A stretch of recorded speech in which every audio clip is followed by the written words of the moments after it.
Gênesis capítulo 9. O arco estará nas nuvens, vê-lo-ei e me lembrarei da aliança eterna entre Deus e todos os seres viventes de toda a carne que há sobre a terra. Versículo 16. A bênção do Senhor sobre Noé e seus filhos foi acompanhada de uma aliança estabelecida 7 vezes com eles e com toda a humanidade. O mundo seria novamente povoado com a descendência de Noé e nunca mais haveria outro dilúvio para destruir a terra. Um sinal foi estabelecido, um arco composto por 7 cores. Era a perfeita obra de Deus, aliada à perfeição de suas promessas.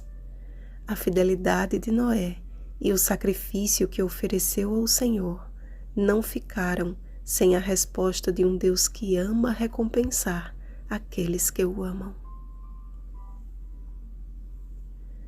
A queda original, porém, continuaria revelando nas futuras gerações as faces da maldade. Percebam como a alimentação está diretamente relacionada com a nossa essência. No Éden, Deus estabeleceu o cardápio do homem e da mulher. Gênesis capítulo 1, versículo 29. Após a queda, ele acrescentou no regime do homem os alimentos reguladores. Gênesis capítulo 3, versículo 18, que antes só serviam para os animais. Gênesis capítulo 1, versículo 30. Então, após o dilúvio, Deus permitiu que o homem fizesse uso do alimento cárneo.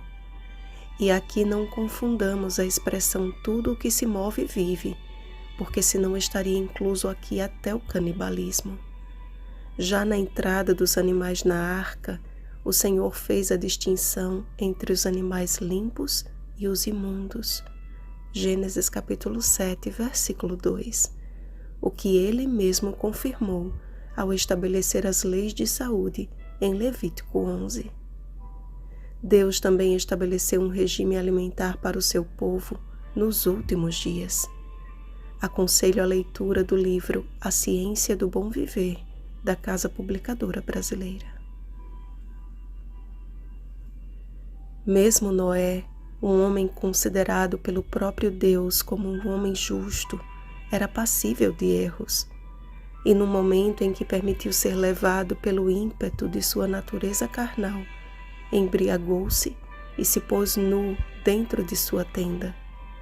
Contudo, sua atitude não foi pior do que a de seu filho Cã, que ao aproximar-se da tenda de seu pai, ao invés de perceber o constrangimento e prestar-lhe auxílio, ficou contemplando a triste cena e saiu para delatá-la aos seus irmãos.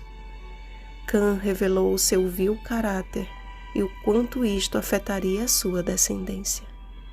Noé não lançou uma praga sobre ele e seus filhos, mas profetizou o que havia de ser uma consequência entre os descendentes de Cã, os povos de Canaã. Sem e Jafé, pelo contrário, revelaram nobreza de caráter diante de Deus e profundo respeito por seu progenitor. Consequentemente, as bênçãos do Senhor os acompanhariam, e da linhagem de Sem surgiria o povo escolhido, Israel, do qual viria o Salvador. Amados, nossa lida nesta terra é repleta de altos e baixos. Noé também foi um homem sujeito aos mesmos sentimentos que você e eu. A diferença entre a sua atitude e a de Cã é que o patriarca estava fora de si pelos efeitos do álcool na mente, mas o seu filho estava em perfeito juízo e ainda assim escolheu o mal. Ambos pecaram, ambos estavam sujeitos à morte. Mas diante de um Deus que sonda os corações, nosso verdadeiro caráter é revelado. Perante o Senhor, aquele que comete um deslize e se arrepende é justificado, mas aquele que tem prazer em contemplar o deslize do próximo e compartilhar a desgraça alheia lança maldição sobre si mesmo.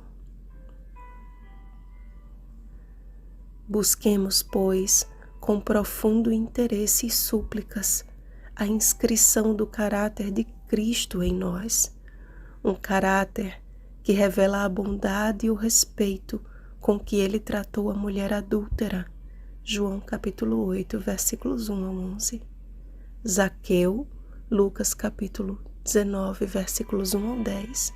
E tantos que, marginalizados pela sociedade, encontraram em Jesus o caminho da transformação e da salvação.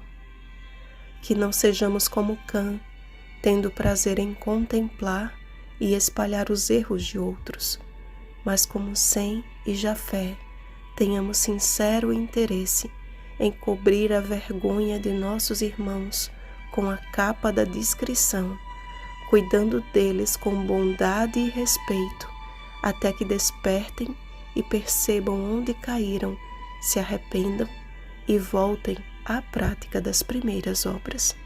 Apocalipse capítulo 2, versículo 5. Cada vez que contemplarmos o arco-íris da promessa, lembremos que o Senhor fez uma aliança eterna com todas as pessoas e que, portanto, todos somos alvos do amor de Deus. Vigiemos e oremos. Um feliz sábado àqueles que amam a sua família na fé. Rosana Garcia Barros.